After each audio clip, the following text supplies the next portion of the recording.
नमस्कार दोस्तों, स्वागत है आपका मेरे नए ब्लॉग में।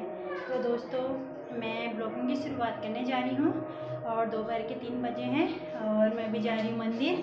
वहाँ कथा चल रही है देवी भागवत। तो आप लोग बनिए रहेगा मेरे साथ और मैं दिखाऊंगी आप लोगों को वहाँ का। तो दोस्तों, हम लोग जाने लगे हैं, बच्चे भी रेडी हो गए हैं। तो हम लोग रेडी हो चुके हैं, अब जाने की तैयारी है।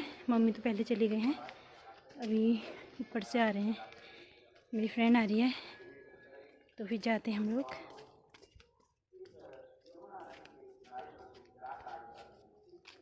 बात बनाया था बात।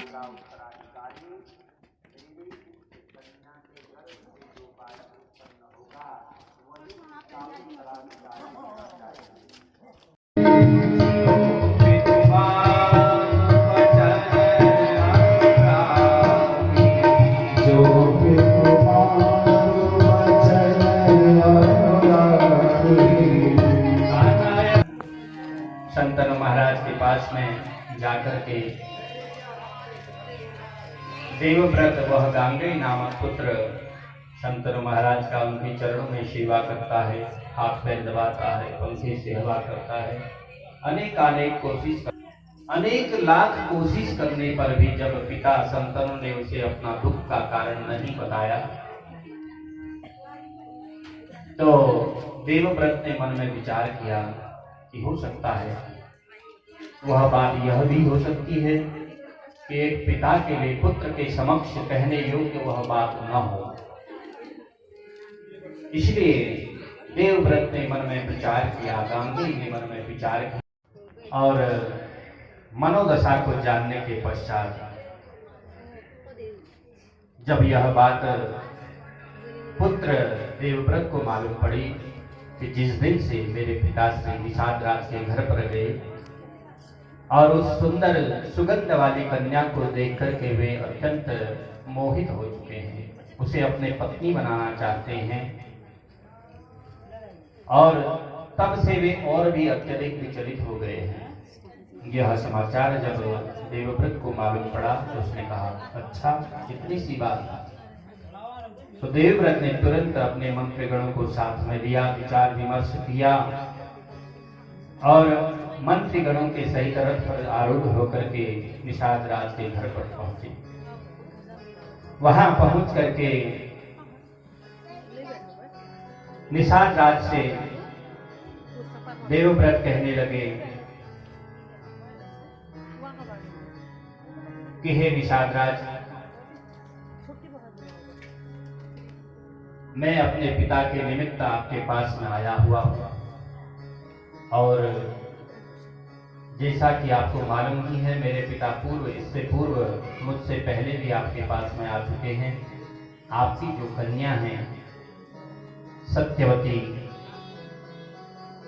आप उन कन्या का मेरे पिता के हाथ में कन्यादान कर दे और मैं उन्हें अपनी माता बनाना चाहता हूं। तो इस प्रकार कहने पर कहा कि मैं आपका सेवक रहूंगा। तो देवव्रत ने जब इस प्रकार निषादराज के पास जाकर के पिता के मन की दशा को प्रकट किया, तो वह दासराज शंतनु से कहने लगते हैं, उस देवव्रत शंतनु के पुत्र देवव्रत से, गांगेय से कहते हैं कि कहाँ तुम्हारे पिता वयोवृद्ध हो चुके हैं और इस वक्त तो वैसे कहा जाए तो तुम ही मुझे जो है मेरी कन्या के लायक योग्य वर मालूम पड़ते हैं, इसलिए आप ही क्यों नहीं मेरी इस कन्या के साथ में विवाह कर लेते। और निषादराज कहने लगा कि आप ही मेरी इस कन्या को आप अपनी पत्नी बनाइए, क्योंकि जब आपके द्वारा शंतनु महाराज का सबसे ज्येष्ठ पुत्र उनके आप ही हैं, इसलिए ज्येष्ठ पुत्र होने के नाते संपूर्ण राज्य के उत्तराधिकारी आप ही हैं। इसलिए हे राजा, हे देवव्रत, जब तक आप जीवित रहेंगे तब तक मेरी इस कन्या के द्वारा, तुम्हारे पिता के द्वारा जो भी इसकी संतान होगी, जब तक आप जीवित हैं तब तक वह उस राज्य का सुख भोग नहीं कर सकता, क्योंकि आप ही ज्येष्ठ पुत्र हैं। राज्य का यही अधिकार उत्तराधिकारी होता है, जो सबसे ज्येष्ठ होता है।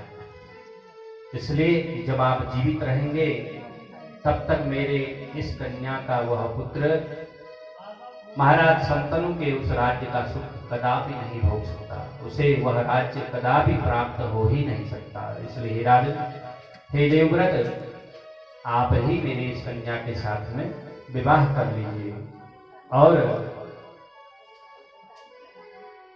आपके द्वारा मेरी इस कन्या से जो पुत्र उत्पन्न होगा तो वही फिर उस राज्य का उत्तराधिकारी बन सकता है।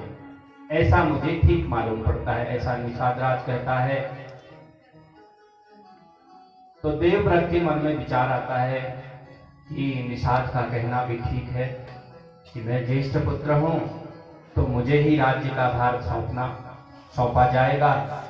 प्रजा इस बात पर मानेगी नहीं, इसलिए निषाद राज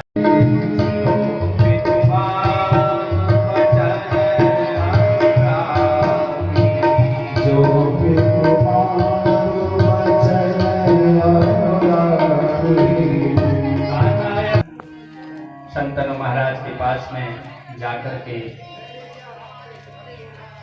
देवव्रत, वह गांगेय नामक पुत्र, शंतनु महाराज का उनके चरणों में सेवा करता है, हाथ पैर दबाता है, पंखे से सेवा करता है।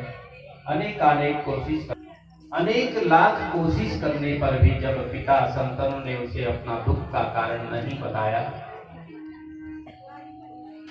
तो देवव्रत ने मन में विचार किया कि हो सकता है वह बात यह भी हो सकती है कि एक पिता के लिए पुत्र के समक्ष कहने योग्य वह बात न हो।